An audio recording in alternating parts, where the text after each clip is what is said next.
day a stranger approached Mr. Mohan on the streets of Varanasi, India, and gave him a magazine which he accepted with politeness. With curiosity, he began to examine the contents with the expectation that he would not find any useful spiritual topics. However, a title caught him by surprise: Love Your Enemies. Wait a minute, I am a Brahmin. Why have I never heard of such a thing as love your enemies? He silently reasoned in his mind. Are there things about Bhagwan, God, and life that I have not heard? He began reading with great excitement and curiosity. What could I learn from this topic, love your enemies? So he began to read. Never have I heard that the Almighty Creator God requires a person to resolve problems with their enemies. One should seek forgiveness for wrong deeds done to friends or families or acquaintances or strangers before seeking out the Creator God of the universe. This is a new teaching that I was not aware of. What does it mean to reconcile problems with fellow human beings before seeking out the Creator God? He reflected further. The holy books teach that what a person sows is what he or she will reap. This new teaching also asserts that all humanity, regardless of their religious background, race, caste, class, and gender, will reap what they sow. So why would I still have to love my enemies? If a person does wrong, do I still have to love them? Why? I was taught that each person is responsible for their actions and pays the consequences. If someone steals my things, that person should repay what he has stolen. I am glad this new teaching does not disagree with the old teaching of reaping what you sow. But how do I love my enemies, especially when they have wronged me? So what does love really mean? Love is demonstrated by one's actions and thoughts. A father will show love by providing food and a home for his family.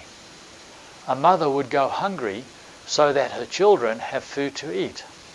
Is that love enough to cure the world's evil? Mohan reasoned to himself, love is much more than a father sacrificing his entire life to provide food, education, and a home for his family. So love is forgiving my enemies even when they are wrong and I am right. Does it mean that my enemies are free of the consequences? One of the benefits of loving my enemies, even though I don't want to, is that it helps me to grow and become stronger both emotionally and spiritually. A second benefit is that it frees me of the pain and hurt caused by my enemy so that I can heal both physically and emotionally. A third benefit is that it paves the way for God to teach my enemies that He loves them also and desires that they would stop doing evil.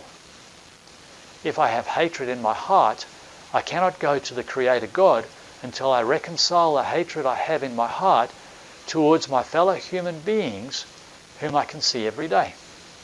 This seems to be an unusual teaching. Where do I start? How should I resolve problems with my enemies that I did not create or cannot fix? God requires me first to seek Him in prayer about the situation. God says I should bring my burdens to Him and He will take them from me. But how do I talk to God? Really, I can talk to God anywhere and anytime, even from my thoughts, and He will listen. After reading about how God answered Shanti's silent prayer request, Mohan was convinced that God really listens to the prayers of faithful people. Shanti got sick 6 months before her retirement. After many tests, the doctors could not find the cause of the illness. She was lying helpless in the hospital. Then one of her doctors recommended prayer. The doctor told her that she must believe that God could heal her. Shanti took the advice seriously because she wanted to be healed and continue to live for her family. Shanti prayed in her heart, asking the Creator God to heal her. When the doctors returned the next day, they noticed a drastic change in Shanti's health. They were all shocked at her recovery. She told them that the Muktanath Shrishti Karta, Creator God, healed her. This means that God will hear my prayers just as he heard Shanti's prayer on the hospital bed, and he will answer me even in private. Parents show love to their children from the time they are born. Husbands love their wives. Friends show compassion and love to friends. But where does this love come from? How do I get this love that empowers me to love my enemies? If we have love like the air that we breathe, why is there so much evil? So love is not controlled by my caste, class, or religious background. This means that I could love people of any caste or class, gender, or religious background. Is this possible? But I could become impure or defiled. Wait a minute. A man of low caste is travelling on a lonely road from one city to another.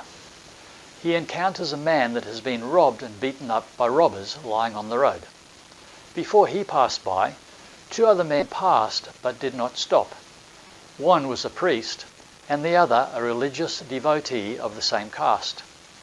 They were afraid and did not want to become defiled. This low caste man took it upon himself to save the life of this forward caste man. He paid the price for his hospital treatment and gave his own clothes. This kind of love does not come from another human being. I am convinced that I cannot love my enemies without God's help. For me to love my enemies, I must break through my caste, my status, my religious background, my heritage, my family, and my community. This seems impossible from a human perspective. So, if love is from God, how can I have it? A good place to start is with Gandhi's 3 reflections of love. First, truth and love cannot be separated. If I have love, I must be honest and genuine in practicing the teachings of God's love to all despite their status, caste, gender, and religious background. Second, I cannot truly serve people unless I have the Creator God's love for people. Mother Teresa is one modern example of a person whose service was rooted in love. Third, peace and love go together. If peace is desirable, then one must show love by their actions and thoughts.